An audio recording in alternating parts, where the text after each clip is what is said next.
माँ दुर्गा का वचन जब एक तुच्छ समझे गए भक्त की पुकार गगन तक पहुंची। गांव के बाहर पीपल के पुराने पेड़ के नीचे एक जर्जर सी झोपड़ी खड़ी थी। वह झोपड़ी नहीं थी, मानो किसी टूटे हुए मनुष्य की आत्मा का प्रतिबिंब थी। दीवारों में दरारें थी, छप्पर से बारिश टपकती थी और भीतर रहने वाला इंसान उससे भी ज्यादा टूटा हुआ था। उस व्यक्ति का नाम था माधव। माधव कभी ऐसा नहीं था। कभी उसके घर में भी हंसी गूंजती थी, कभी उसके आंगन में भी दीप जलते थे। लेकिन समय ने उससे सब कुछ छीन लिया था। पत्नी बीमारी से चल बसी, बेटा जन्म के कुछ सालों बाद ही मां के पीछे चला गया, और रिश्तेदार वे तो ऐसे बिखरे जैसे कभी थे ही नहीं।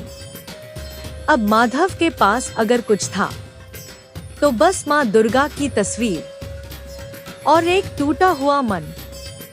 हर सुबह वह कांपते हाथों से मिट्टी के दिए में तेल डालता, बाती जलाता और कहता, मां, दुनिया ने मुझे ठुकरा दिया, पर तूने तो कभी मुंह नहीं मोड़ा ना। लेकिन मां दुर्गा चुप थी। कम से कम माधव को ऐसा ही लगता था। गांव के लोग उसे पागल कहते। कोई कहता, अरे छोड़ो इसे, दिन भर मंदिर के आगे बैठा रहता है। कोई हंसकर बोलता, मां दुर्गा होती तो इसकी हालत ऐसी होती। उन शब्दों की चोट किसी तलवार से कम नहीं थी। लेकिन माधव, वह चुप रहता, क्योंकि उसे विश्वास था, मां दुर्गा सब देख रही हैं। अंधकार की पहली परीक्षा। उस साल गांव में भयानक। मां दुर्गा का वचन जब एक तुच्छ समझे गए भक्त की पुकार गगन तक पहुंची। गांव के बाहर पीपल के पुराने पेड़ के नीचे एक जर्जर सी झोपड़ी खड़ी थी।